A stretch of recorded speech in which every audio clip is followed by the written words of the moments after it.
Alright everybody, welcome to Instructabot. Today we'll be going over on how to export from Maya to UDK and Unity.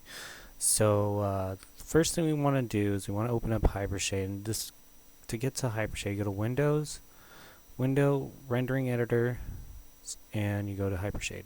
What that'll do is it'll open up Hypershade for you. We're going to drag our blend material down to here. Let me go ahead and erase what I have.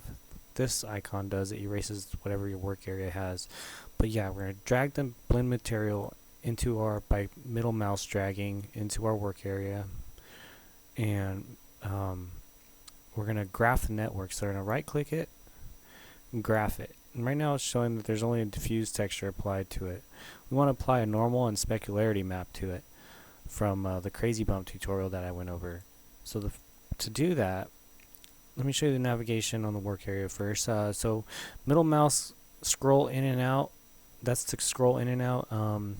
To pan, just hold Alt and middle mouse click, and that will pan the entire work area. So what we're going to do is double click the diffuse texture, and that'll bring it up right over here on the right hand side, the attribute editor, which is this tab right here. We're going to go ahead and create a bump map. So to do that, we're going to click this checkerboard pattern right here,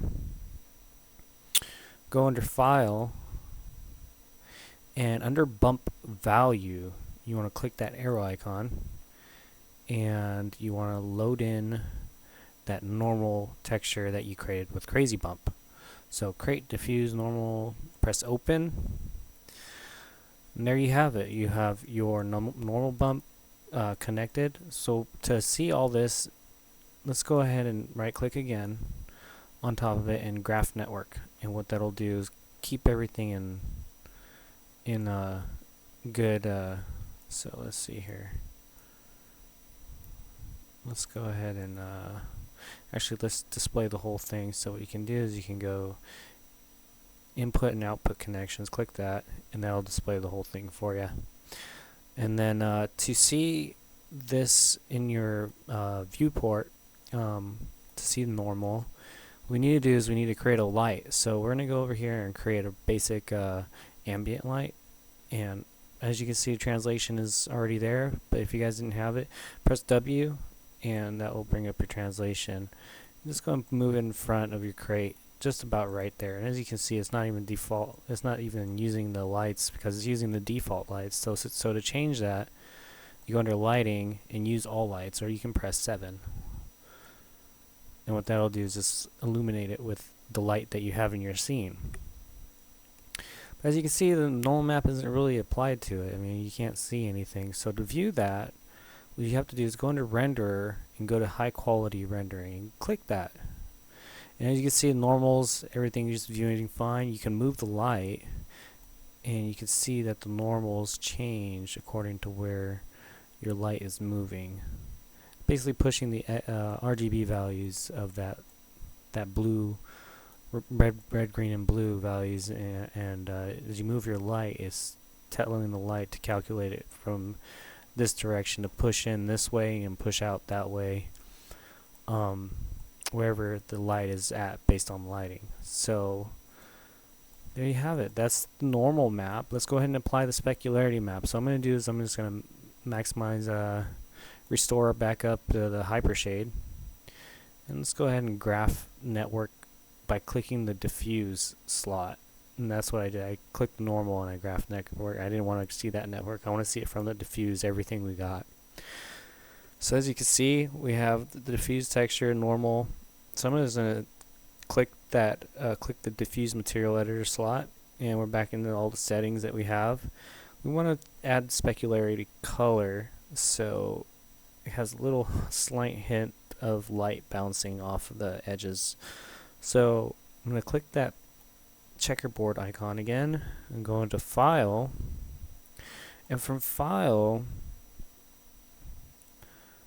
I'm going to go ahead and load up my specularity map. So create diffuse touch spec. I'm going to open that guy, and if we go back into our viewport, you'll see that it kind of changes. You can see that specularity on top of the bottom, the top. Once you bring this guy up here, a little bit of difference to your textures. Okay, and then from here on we're just going to export. So we're going to export it out to UDK, and we're going to export it as a FBX file. And to access that, sometimes Maya doesn't generally have it open, but I usually have these plugins loaded up before I actually have FBX exported. So I'll have go under Settings, Preferences, and go to Plugin Manager.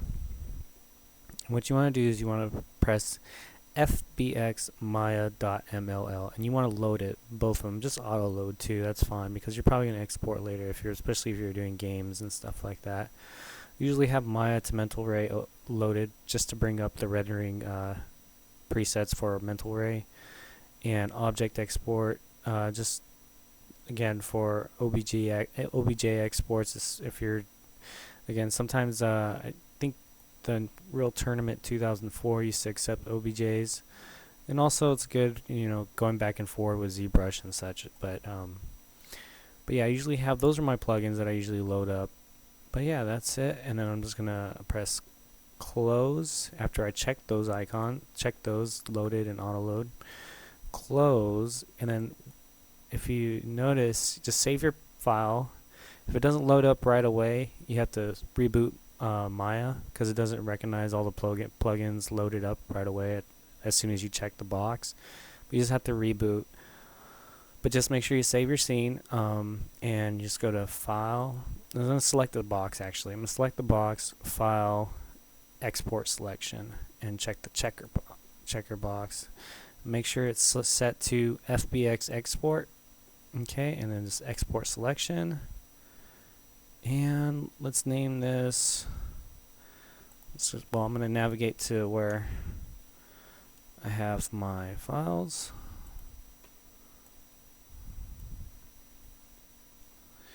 Okay, create LP type, and then I'm going to go to Export File. I'm going to also, I can right click and press New Folder and make Export folder for it. I don't like using the set project, 'cause sometimes it lays out extra folders and stuff for you, and I don't like going through a lot of different things. But I'm just going to create tut export, and I'm going to name this one create tut x. I'll just name it Maya, so you guys can see a difference between the Maya and the 3D Max one. So create tut export and Maya.fbx. I mean, to show you that it's the same as far as measurements both ways and stuff. It's pretty much going to be the same object and the same textures and such. But you guys will see that it both can export the exact same way if you guys save it under these conditions. So general options, default file extensions up here in the right section of the window. You want to, let's see, reference options, include options, yada yada yada. You don't need all that stuff. Geometry, smoothing groups, smooth mesh. I mean, that's fine, you can leave it. Lights, we don't need lights. Cameras, we don't need the camera, you can click that off. Animation, we don't have any animation.